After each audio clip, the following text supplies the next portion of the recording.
No one told me pregnancy would be like this. One day I was crying, laughing, and getting angry, and it could all happen in the same hour. I felt like a completely different person, emotional, scared, and strong all at the same time. If you're pregnant or planning to be, I hope it helps. I really want to help women not to feel alone and see that you don't have to be perfect to have a beautiful pregnancy. First trimester was a complete chaos.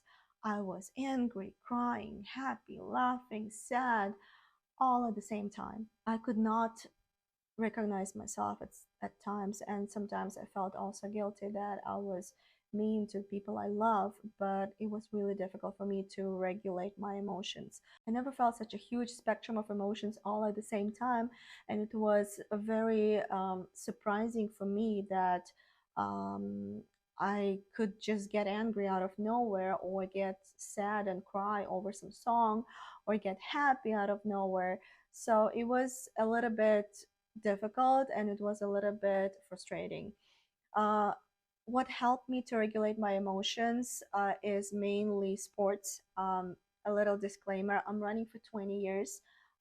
That's why I could just continue running while I'm pregnant. But if you never ran or did any exercises before, it's always better to consult with your doctor.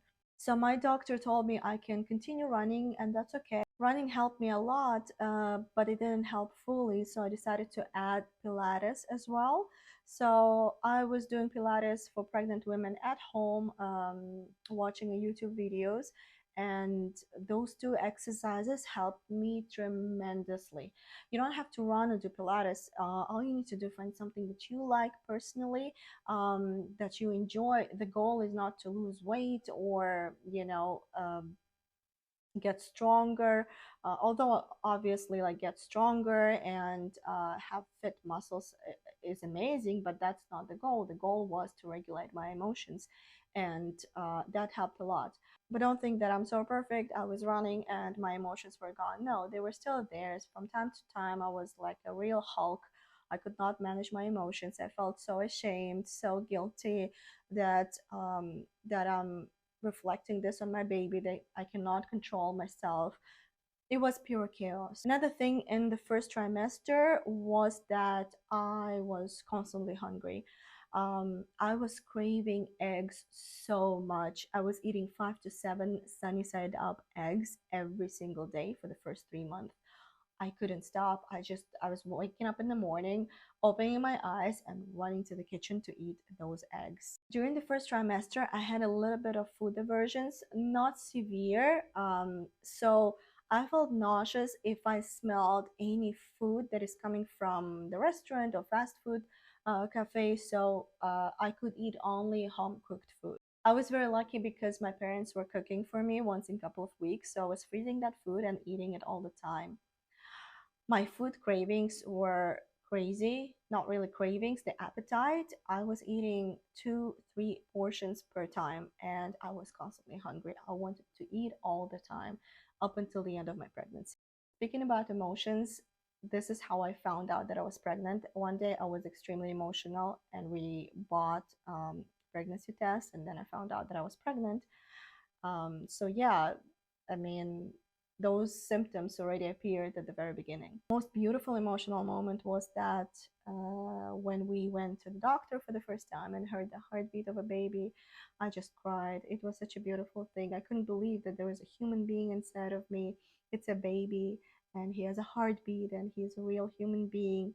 It was just beautiful. What was surprising during my first visit is that the doctor didn't advise me to take any vitamins, so I still took it. I had a call with our like family long-term family doctor, and he advised me that I need to take prenatal documents, prenatal vitamins that contain folic acid, because folic acid is very important for the brain development of the baby. And honestly, I don't remember which additional vitamins I was taking, but I was taking a lot, like a bunch. He also advised me that it's not advisable to eat big fish, because the bigger the fish, the more concentration of mercury it has, and it can affect the baby in a very, very bad way.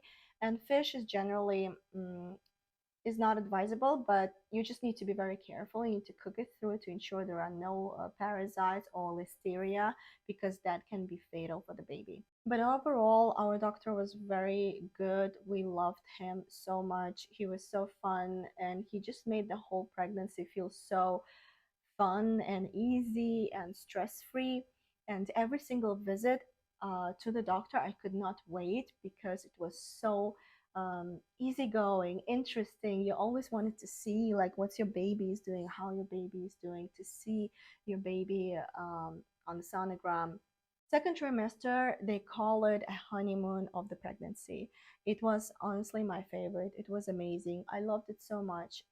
All the emotions were regulated. I was not crying and getting angry and laughing at the same time anymore.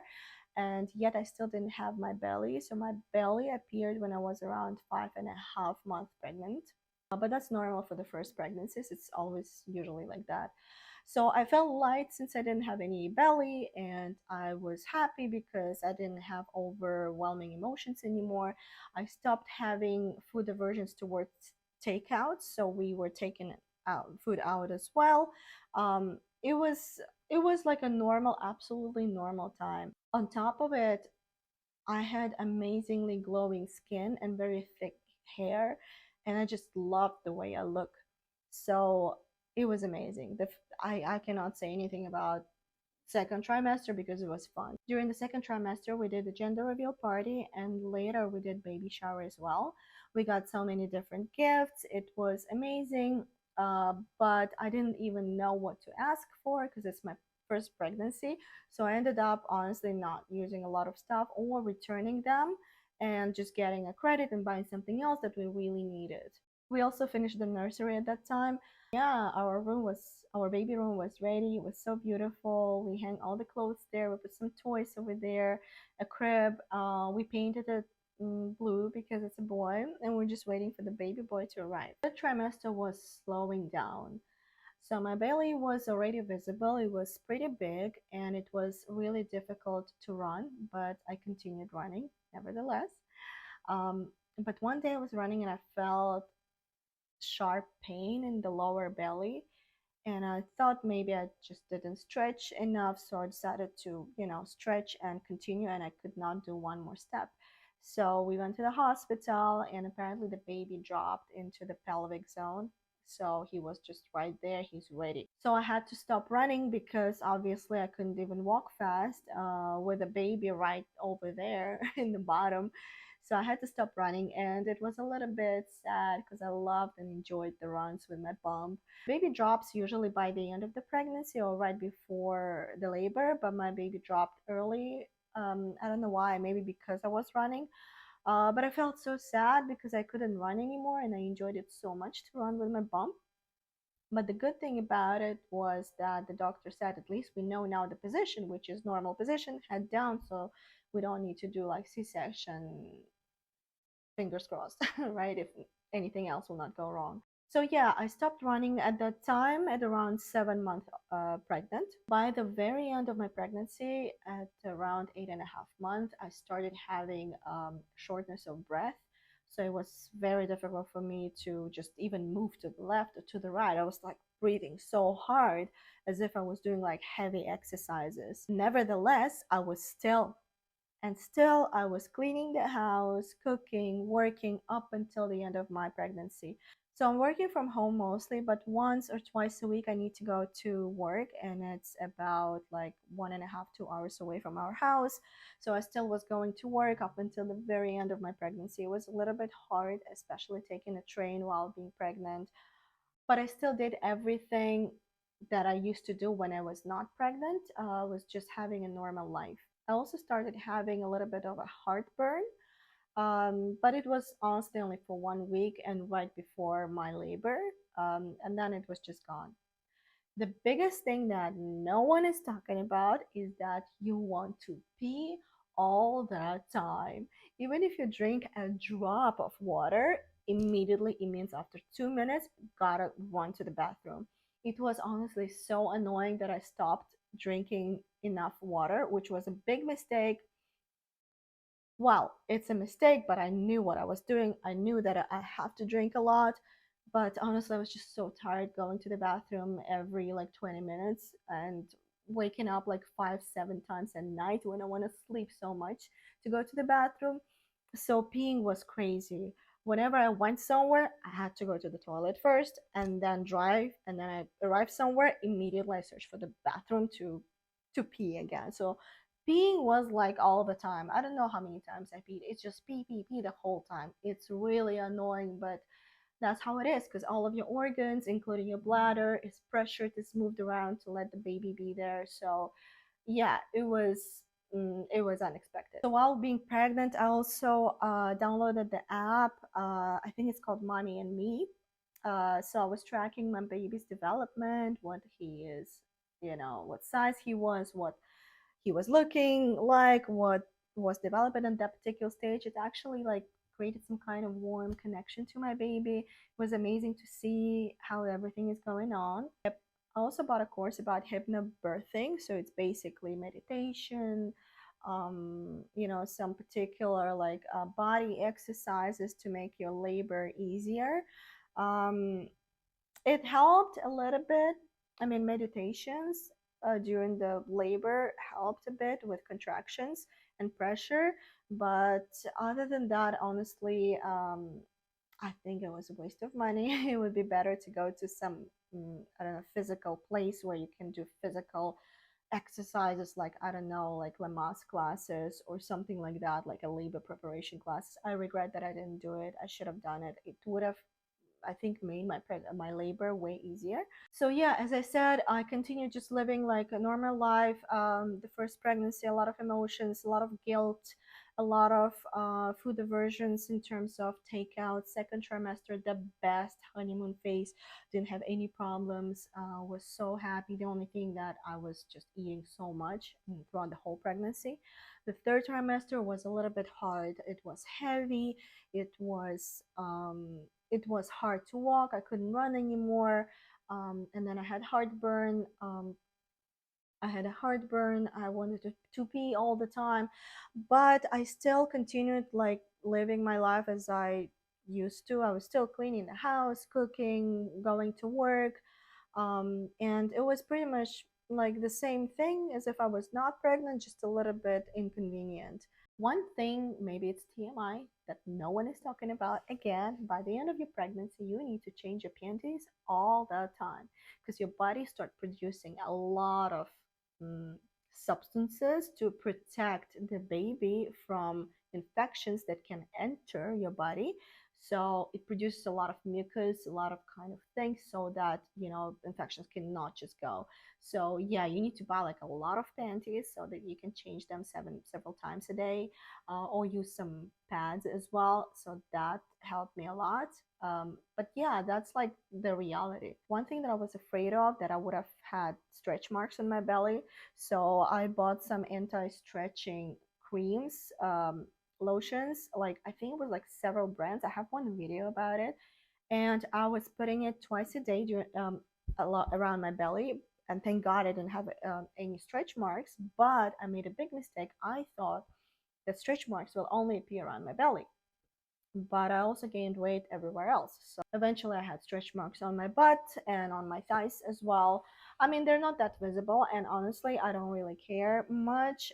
So, I mean, it's fine. At least, like, I don't have them on my belly. I really regret that I didn't film my pregnancy, like, month to month to see what I was feeling and everything so that I could just show it to my baby later on. I really regret that. I really regret that I didn't do a lot of like photo sessions. I did only one during my bump, or just like, filmed myself with a belly growing, because those are such magical moments and they go so fast that you just want to remember them. To summarize, fun facts: no nausea, lucky me.